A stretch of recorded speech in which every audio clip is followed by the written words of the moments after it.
Okay, tubers, it is time to say goodbye to this hydroponic tomato rail.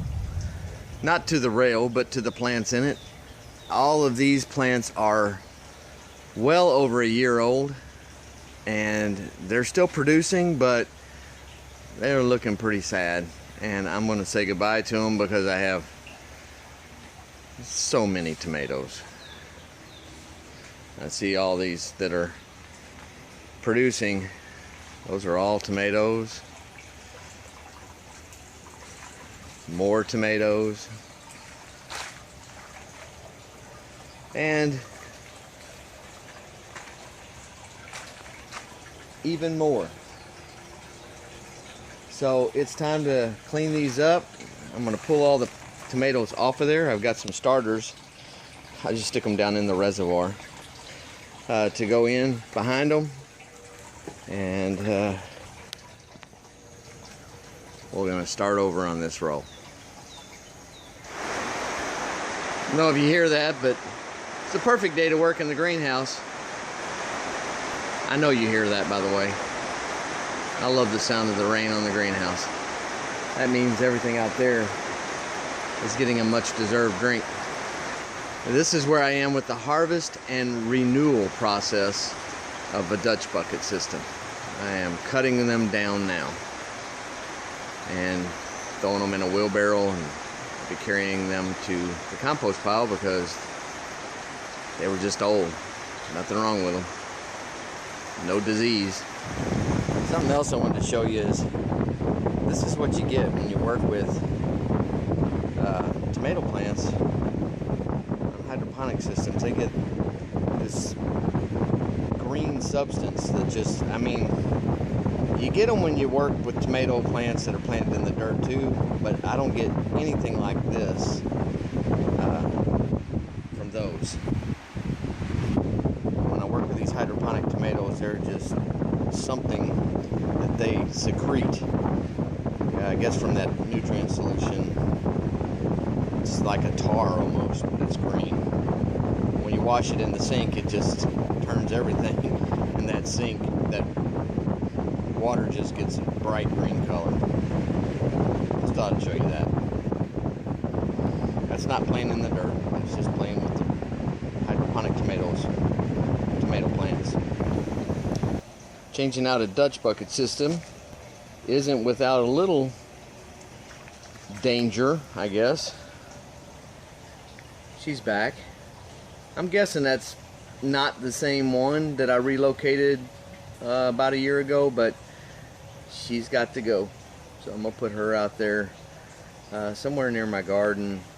Let her just deal with maybe some honeysuckle or something out there. But she's got to go.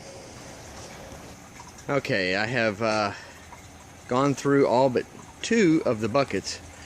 There's one down there. I think I'm going to use it for some more starters, and I may leave one in it. And I've left this one right here that's got it's got a pretty healthy looking plant. It also has a cucumber that's growing. I planted it a while back. It's not looking too healthy, but it's not looking too bad either. So we're going to let that grow. See what that comes of it. What comes of that. I'm going to clean all the buckets out with some bleach water. I have 1, 2, 3, 4 buckets of perlite that I will reuse. It's a perlite and vermiculite mix in this system, so some of it's vermiculite, some of it's perlite. I'll use it again. It's not full of algae, and the part that had algae and stuff in it are in these buckets, and I'm going to discard those. That's also a bunch of roots and stuff that were down in that one right there. So I'm going to clean them up, refill them, and stick some more plants in there. Wanted to show you what these look like, and this is part of the reason, I guess the real reason, that a lot of people have black plastic or spray paint their Dutch buckets black. The light comes through the white bucket and causes some algae to grow inside there. The conditions are just really perfect to grow algae. Does not seem to affect the tomatoes as they grow, but it is hard to clean. And I spray them out best I can, and then I'll scrub them and use a little 10% bleach water to get the rest of that algae out of there, let it dry, and refill them. But they are a little tough to clean, so black plastic around the buckets, good idea.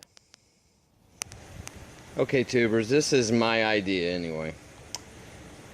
I think what I want to do is I want to use a black plastic bag, like trash bag, line the inside, put a hole in it down here, line the inside, and drape it over the outside, and that ought to keep the algae to a minimum, because that should keep most of the sunlight from coming through. But that's what I'm going to try. I'm going to put these together with my paint strainers and fill it up and see how it works. The trick is to make sure that this doesn't get clogged up with the plastic. That's going to be the trick. We'll see how that works. Okay, this is what I've come up with. I'm going to put the bag, black plastic bag, over the top of the 5-gallon bucket and tuck it down in, but I'm not going to go any further than where I got to clean this one out, but any further than where this is, so that it won't get sucked up into the return when it's turned the proper way. So that way, I'm afraid if I put them in the other way, they'll get sucked up in here. So I'm gonna go ahead and do it the other way. I'll show you what that looks like. Just a second. Okay, here's one. You see, I've gone down about, an inch from the bottom. I've got it kind of pulled through the plastic here, and we'll see how that works. I'll put the liner in it, and we'll set them all up, and we'll give it a go. Alright, tubers, I got them all filled, wrapped, and set. Now I just have to put the plants in them. You'll see I put a hole in the middle of each of them. I just took a piece of PVC, put my thumb over it and shoved it down. If you get this wet before you start doing this, it'll stay together pretty well. Plus it doesn't make a real mess, because that stuff flies around. It's really dusty. There you go, folks. She's running again. Some of the plants are a little puny. Most of them have pretty good roots from where I was starting them, so they should be fine. If they aren't, I'll replace whatever doesn't make it, and we'll just keep on going. God bless.